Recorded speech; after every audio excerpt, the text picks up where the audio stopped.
Hey, I'm Melissa. I am in Dragon Man's Military Museum making yet another political video. I understand these are getting sort of, tiring to watch, and I know that I personally don't want to make these if I don't have to. So hopefully this is, one of the last big videos that I have to make, kind of doing like a call to action because Colorado needs help right now, and we need a lot of residents to come out for the committee hearing that has been rescheduled for SB3, the big bill, that really takes away from all the smaller bills that are impactful as well.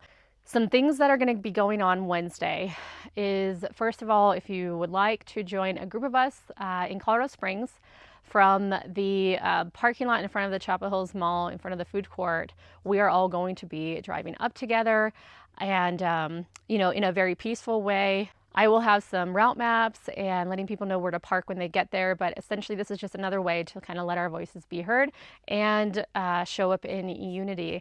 When we get up there, there will be a rally at the West Capitol steps at noon. A lot of organizers are showing up for that, and I really encourage you guys to show up as well. I understand that a lot of people are working. This is, a huge inconvenience, which is really why they do it on a Wednesday at 1:30, because they know then it's going to cause a lot of people to, really not make a big deal about it.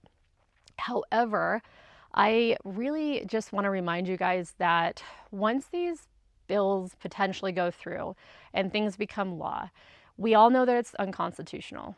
We know that, there's going to be a fight against it. However, if it passes, it's really hard to get the bills to be heard at the Supreme Court. It could take potentially years to actually reverse this. So, this is one day out of your life that you are making a huge impact. This is our last time that we get to testify against SB3, and our last time to really let the governor know, let these representatives know that we are not going to just allow them to erode our rights quietly, and we want our voices to be heard. And then at 1:30, the committee testimony will start. So I do encourage you to go in person or via Zoom and sign up. In this video, I'm going to put the testimony sign up link, and you'll essentially just select on committee hearing item. You'll find SB3 under the House Judiciary. You'll select the time, and then you'll just kind of complete all the information. All right. Just kind of coming back to the fact that a lot of people feel discouraged because these bills, keep coming back every year and we're getting tired. Well, I just want to remind you that this upcoming election in November is a big one for House representatives, for senators. Now, last year we were able to flip 3 seats on the House side and 1 seat on the Senate side. This hasn't happened in so many years, especially on the House side. Democrats lost 3 seats. They lost 1 Senate seat. The Republicans lost none. And then even in the districts that they felt were super safe, that they were not going to be any sort of a flip district at all, turned out to be, Democrats winning by a very small margin. So even the ones that they felt confident in are also slipping. So that lets us know, without even having to do a lot of effort, there was some IECs and organizations kind of, helping to flip some of those districts. They didn't even pinpoint or target the ones that they felt were pretty majority Democrat, and they actually almost flipped on their own. So even though a lot of Democrats have Bloomberg money and a lot of money coming in from Everytown, from Giffords and Colorado Ceasefire, your vote is powerful and it doesn't require any money. You can just get out and vote. And at the end of the day, by you showing up on Wednesday, lets these reps know that they are making their constituents mad. I think even if you're a moderate Democrat, you have a problem with the way that Colorado is going. There's more crime than ever. There's more homelessness. In a couple of weeks ago, they actually voted to lower the penalties for theft. I mean, they're making our state extremely dangerous. They're saying that these bills will help with safety, but yet they're also, making sanctuary cities for immigration. They're not wanting to allow, police departments to communicate with ICE, and it just feels really hypocritical. So a lot of people are really not happy with the way that Colorado is going, and we need to let these representatives know that we're paying attention, that their seats are on the line this upcoming November, and that whatever they do this Wednesday and in the next couple of weeks for all these gun bills and really for a lot of policies up at the Capitol right now, we remember, and we're going to take that into account when we get to the polls in November. It actually came out that Tom Sullivan did actually receive like like $1 million for his campaign to basically put down his opponents publicly with campaign ads, with commercials. And, you know, some things are coming out showing that, yes, these Democrats are getting a ton of money. I think there's a fact out there that says for every dollar that the Republicans put forward, there's 7 Democratic dollars. So we understand that we are completely underfunded.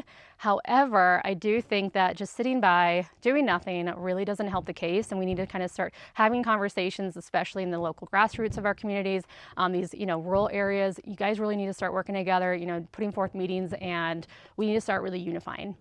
Otherwise, we're going to just really see our state go downhill really quickly. And once these Democrats feel like they have Colorado, they're going to target another state. So for those of you who think, well, I'm just going to move, I'm going to go to, you know, Utah, I'm going to go to Wyoming. This could happen in those states. All they have to do is just change where the channeling of funding is going once they feel like they have enough seats here, that there's a super Democrat majority. So your attitude to say that I'm going to move really does not help fight the larger problem. And imagine if all those people who said that they're going to move kind of just, you know, came to the Capitol and emailed their, you know, representatives and really actually did something and became proactive. I think it would make a big difference in the long run, other than just running from your problems. So, some things to bring up when you're testifying. I really hope you do. This is, again, one of the last times that we can testify on SB 3, which is essentially now like a training bill, saying that you have to go and get hunter safety course or a 12-hour training to learn how to use this type of firearm that they ultimately wanted to ban. Number one, it really doesn't do anything to decrease crime. I mean, criminals aren't going to care about taking those tests or taking that training. It really only impacts the law-abiding citizen, and we're already law-abiding as it is. We're already responsible as it is, but now we're having to go get permission to take these classes to get an eligibility card, and it's really just trampling on our rights. So for those of you who are like, well, they're letting us, you know, still keep the guns, that's bad attitude to have. We shouldn't have this bill to begin with. When you get there for testimony, try to come up with something a little bit different. And what really could be impactful and different is your own personal story. How does this truly affect you? We know that these Democrats don't really care what you have to say. Unfortunately, it falls on deaf ears when you talk about, you know, it's against our Constitution. They actually want to see exactly where does it say that? Where is it against, you know, the Constitution that you can't have training? Oh, well, it doesn't say that, so therefore everything that we're doing is legal. So I would definitely bring up your, you know, individual stories. How does this actually affect you? How did, you know, a firearm save your life? How will it impact your business? How will it impact your ability to defend your family? So that's what I'm really encouraging you guys to hone in on. And I hope that you are all respectful. And unfortunately, I understand the anger because I'm angry. That's why I'm making these videos. But it doesn't really help the case when you are making personal attacks and saying distasteful things, because it just really angers them and really, you know, makes them not care if they vote it through. All right, well, that's it. I really hope that I see you guys here in Colorado Springs. If you live here local, or we see you for the rally in Denver, again, in the description, links to testify, links to still email your representatives, and links to the rally Facebook page. And that's it. So hopefully you guys all have a great day, and you know, hope to put out some more content that has nothing to do with this and keeps it more along the lines of what's going on here at Dragon Man's. But I appreciate you guys listening, and we'll see ya. How's Melissa? So we kind of have an issue. The Democrats are trying to take our gun rights, and all of us are meeting at the Chapel Hills Mall on Wednesday to drive up to the Capitol. So I'm going to need to borrow a Humvee or the attack Jeep. Maybe the tank. You're kidding me. You never even drove it before. What happens if you get in an accident? I'm a quick learner. Yeah. You know what Humvees go for? They're like 20 grand and up. Yeah. So I think it makes a good statement, and, you know, I can have some people ride with me. I'm going to, you know, have some empty seats that I'll give out. Okay. What happens if it gets towed? Who's going to pay the towing from Denver to Colorado Springs? Yeah. I guess that money should go to the campaigns. So. Yeah.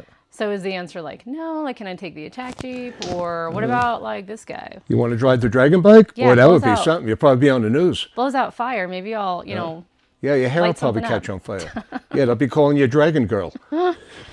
Okay, I guess I'm going to look pretty lame then, and I'm going to drive my car. Okay. All right. Take the Nissan. You'll look more normal. All right. Can you, you know, encourage these people to come out and fight for our rights? Yeah. Yeah, that'd be real nice if everybody joins my daughter over there, and takes a ride on the convoy on I-25 up to Denver and fight for our rights. We don't want to lose our rights. Why did you move from New York to begin with? What? Move from New York to begin with. Oh, for freedom. Freedom, the freedom of Colorado. And slowly, I've been here for 44 years, they're chopping all our freedom away, you know? And I don't like what's going on. So hopefully my daughter makes the difference. Yeah.